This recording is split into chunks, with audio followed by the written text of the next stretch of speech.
Picture this.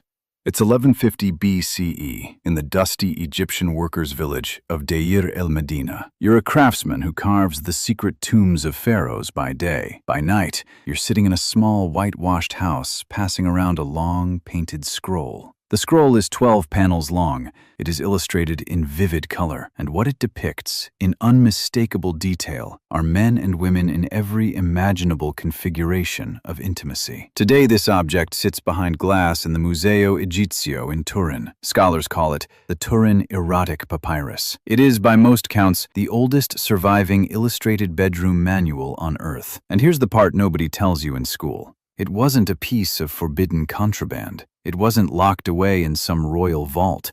It was popular entertainment, passed around, copied, laughed about, in a regular working-class town inside the most powerful empire in the ancient world. The pharaoh's craftsmen were making sex jokes 30 centuries before your grandparents would have fainted at a Calvin Klein billboard. This video isn't the sanitized version of antiquity you got in your textbook. This is the actual one. The version where temples doubled as fertility centers, where the most sacred state ritual in your civilization might have involved your king, a high priestess, and a bed. We're going behind closed doors of 8 ancient civilizations across 4 continents. And what we'll find is not deviance, it's not perversion, it's normality. The historical default that someone, much later, decided to scrub out of the record. Buckle in. Mesopotamia, where the king slept with the goddess. Start in Sumer, around 2100 BCE, in the great city of Uruk. Uruk has a stepped ziggurat. The ziggurat is dedicated to Inanna, goddess of love, war, fertility, and political legitimacy. Once a year, in what was probably the most important religious ceremony in the Mesopotamian calendar, the king of Uruk did not lead a parade. He did not give a speech. He climbed the steps of the ziggurat, entered the inner chamber at the top, and there he met the high priestess. In the ritual, she was the goddess.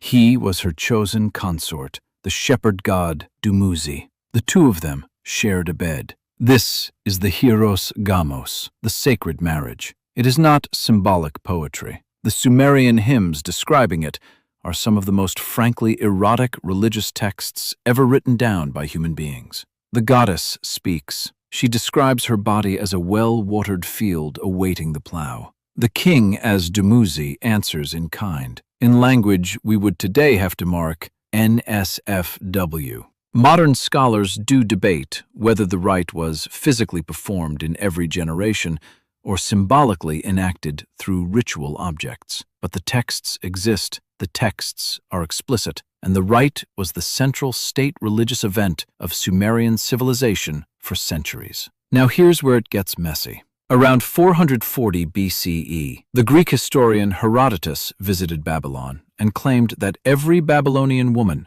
once in her life, was obligated to sit at the temple of the goddess and have intimate relations with a stranger for a coin. That single passage has fueled the lurid Western fantasy of sacred prostitution for 2,000 years. The honest historical truth. Scholars now strongly doubt Herodotus on this one. He was a Greek foreigner with a political axe to grind, telling stories his readers wanted to hear about the decadent East. What we do have evidence for is something subtler and more interesting. The Mesopotamian temple complexes were staffed by ritual specialists whose work blended religion and erotica in a way that genuinely carried no shame in their own culture. The shame came later. It always does. Egypt, where the goddess of joy threw the wildest party on the Nile. Herodotus, yes, the same Herodotus, also traveled in Egypt. He described an annual festival at the city of Bubastis, honoring the cat goddess Bastet.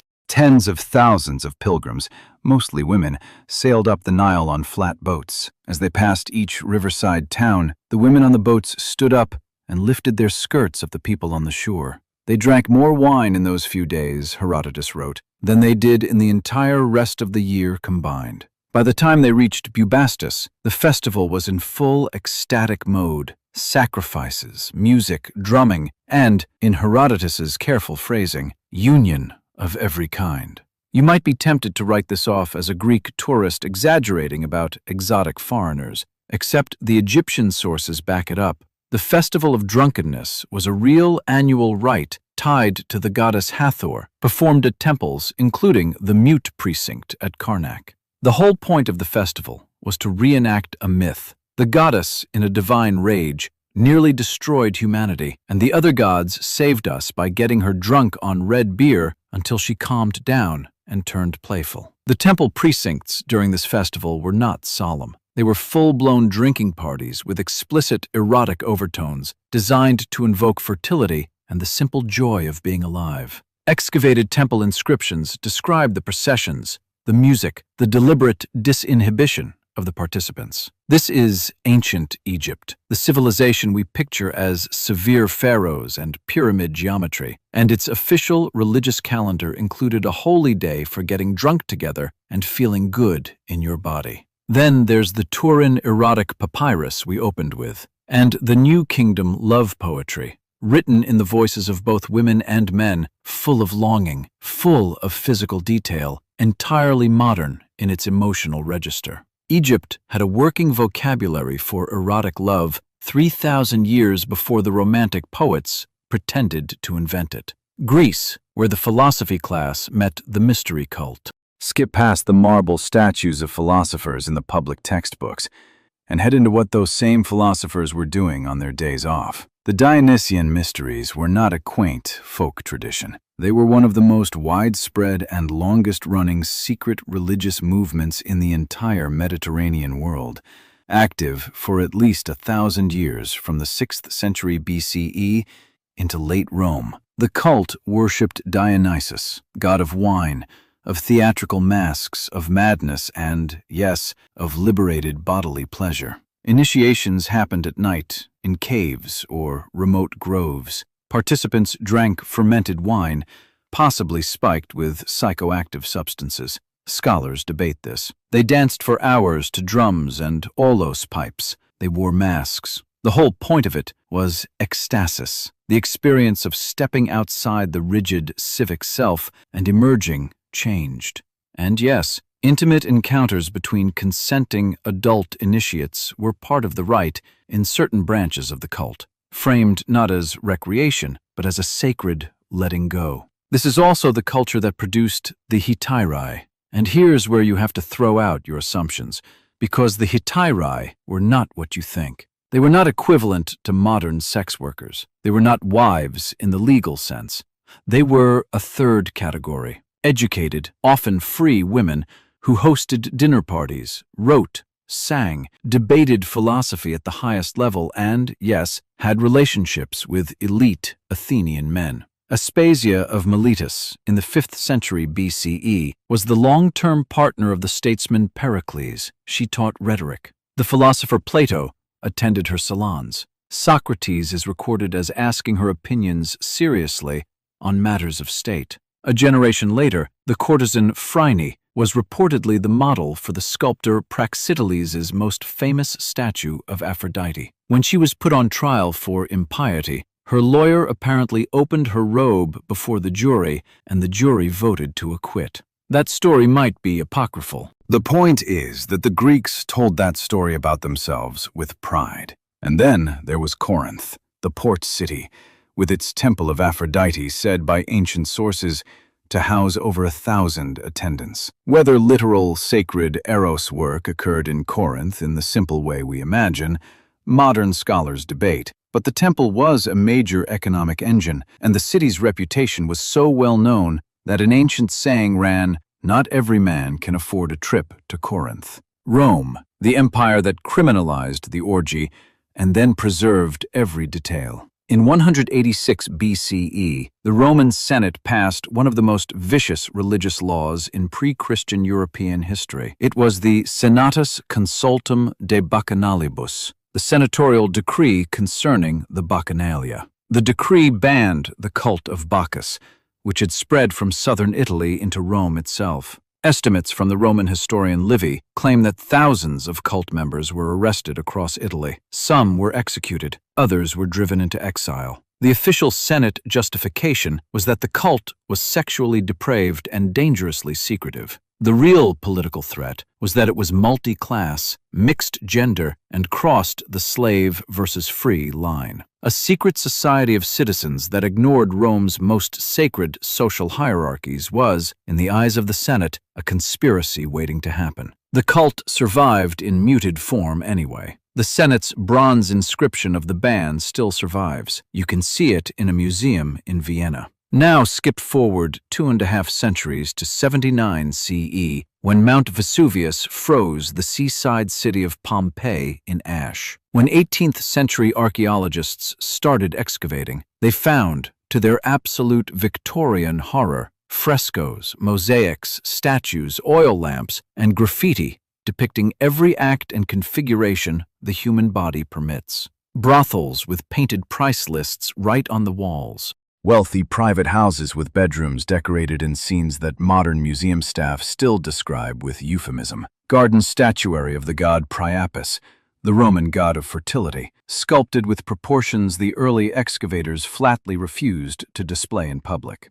For the next 2 centuries, the most explicit Pompeii objects were locked in what the Naples Museum literally called the secret cabinet, Gabinetto Segreto. Only adult men with documented academic credentials were permitted entry. Women were forbidden until the year 2000, but the Romans themselves were not embarrassed by any of it. To them, a depiction of Priapus was funny, lucky, and protective against bad luck. The shame was an entirely later invention. Pompeii didn't have a word for pornography. That category was created for them after the fact by people centuries later who decided what counts as decent. Peru, where the dead got buried with their pottery. Across the ocean, we're in the Moche culture of northern Peru, flourishing roughly between 100 CE and 800 CE. The Moche were master ceramicists. They built stirrup-spout pottery vessels in extraordinarily detailed form.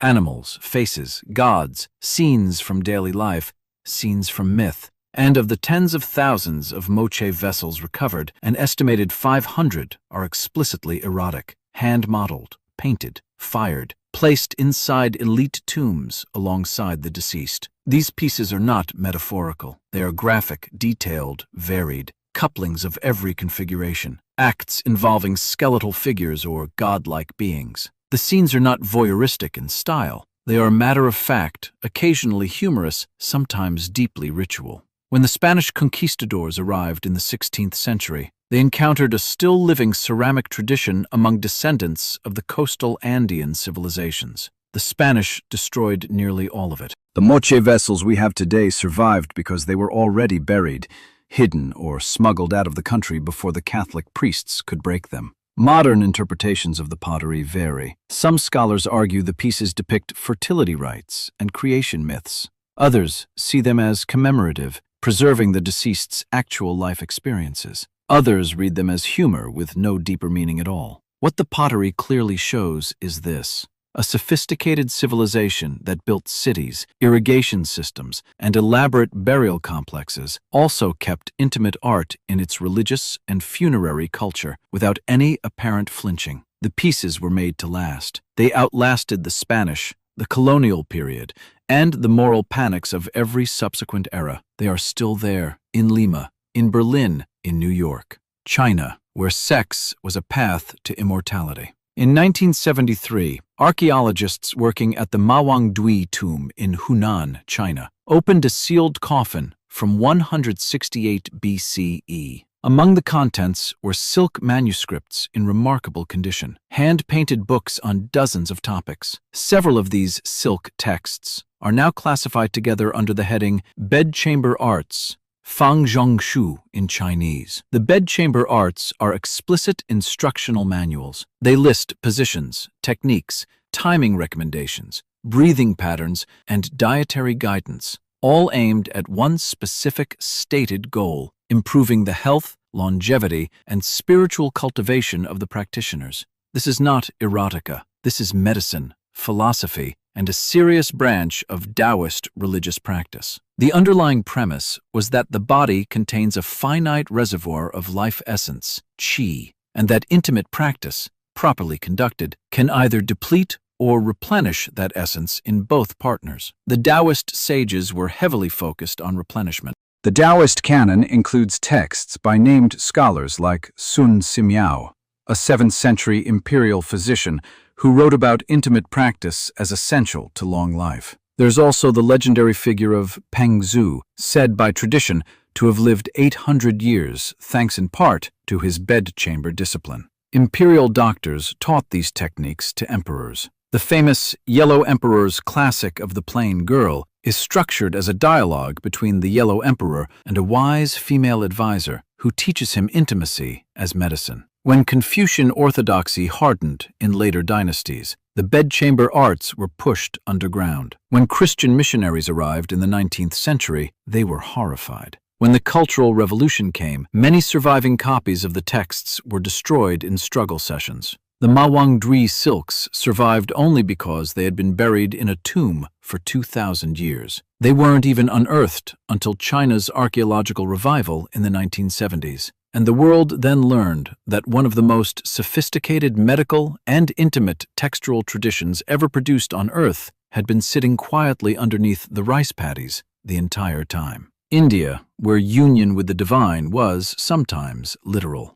You've probably heard of the Kama Sutra, attributed to the scholar Vatsyayana around the 3rd century CE. What most people don't realize is that the Kama Sutra is mostly not a sex manual. Of its 7 sections, only 1 is about intimate technique. The rest is about how to court a partner, throw a dinner party, choose a profession, decorate your house, and conduct a flourishing adult life. It's a treatise on civilized living, and intimacy is one part of that life, which is, in itself, a more enlightened framing than the Western tradition managed to produce for most of the last millennium. But the Kama Sutra is only the tip. Underneath it lies the much older and much more religiously serious tradition of Tantra. Tantra emerged from Hindu and Buddhist roots in medieval India, beginning roughly in the 6th century CE, as a spiritual path that deliberately incorporated material reality, the body, the senses, food, breath, and, yes, intimacy, into religious practice. The mainstream Vedantic and renunciate paths said, deny the body, achieve liberation. Tantra said, use the body, achieve liberation faster. The left-hand branches of Tantra included ritual unions between consenting adult initiates as a method of dissolving the ego and merging with divinity. The participants were not random partners. They were trained for years in meditation, mantra, and breath control before they undertook these rites. The point was not pleasure as an end. It was the deliberate alchemical transformation of pleasure into spiritual fuel. Then there were the Devadasis, women dedicated to temple deities who served as dancers, musicians, and ritual specialists in major Hindu temples for centuries. Their role is widely misunderstood today. Modern scholars debate the precise nature of their work. What is clear is that they held significant economic, artistic, and cultural status in their communities until the British colonial administration, with the support of Hindu reformers, outlawed the institution in the 20th century, reclassifying it as immorality. What had been a complex, ancient profession was renamed prostitution, and the women involved lost their status, their income, and their place in the temple economy almost overnight. Sparta, where the wedding looked nothing like the wedding. Sparta, the famously austere warrior society of ancient Greece, had marriage customs so strange that visiting Greeks from other city-states found them genuinely shocking. Spartan marriage occurred not when a girl became biologically capable, but when both partners were considered fully adult, around 18 to 20 for women and late 20s or early 30s for men. So far, so reasonable. Then it gets weird. According to the historian Plutarch, writing in the 1st century CE about earlier Spartan custom, the bride was taken on the wedding night to a dark room. Her head was shaved. She was dressed in men's clothing, cloak, sandals, the works. She was placed on a straw mattress alone in the dark. Then her husband, who had spent the entire day at the men's communal mess hall, as he did every day, came in, briefly consummated the marriage, and left again to return to the mess and his bachelor's barracks. This was not a one-off, awkward night. It went on for years. Spartan men, by law, lived in barracks with other adult men until age 30. Even after marrying, they had to sneak out to see their wives under cover of darkness, quickly, secretively. Plutarch wrote that some Spartan husbands had multiple children before they ever saw their wives by daylight. What is the modern explanation? Several theories. Some scholars argue the cross-dressing on the wedding night was a fertility ritual, symbolically inverting the genders to confuse demons that might curse a newborn. Others argue it was a transitional rite, the young bride, head shaved like an initiate, leaving girlhood and entering a new role. Others read it as a way of preserving the same-sex bonds Spartan men formed in barracks while still producing legitimate heirs for the state. Whichever reading is correct, the historical fact remains that the most famously masculine, militarist Greek city-state had wedding rituals that look more like a piece of theatrical avant-garde performance than anything modern Western culture would recognize as a wedding. The erasure, and what we lost when they decided to scrub it. So look at what we just walked through. Sumer's sacred marriage, Egypt's holy festivals of drunkenness and joy on the Nile, Greek mystery cults, and the educated women who held philosophical courts. Roman frescoes and a Senate that criminalized a religious movement because it crossed too many social lines. Moche pottery that survived because it was buried. Taoist silk texts that survived because they were buried. Tantric practice driven underground by colonial morality. Spartan wedding nights that visiting Athenians could barely describe with a straight face. Across all of these, radically different geographies, different languages, different religions, different eras, a clear pattern emerges. Intimacy was woven into ancient religion, into civic life, into art, into ritual, into the public stage. It was not always equal. It was not always healthy by our standards. There are real ethical critiques to be made of every single one of these systems, but it was not shamed in the way we shame it now. The shame, the locked museum cabinet, the redacted textbook, those are the modern part. So who buried the rest? Different actors at different moments. Christianizing emperors in late Rome. Confucian moralists in later dynastic China, the Spanish Catholic Church across the Americas, the British Empire spreading Victorian morality across India, Africa, the Caribbean, and Southeast Asia, the Comstock laws in 19th century America, the Cultural Revolution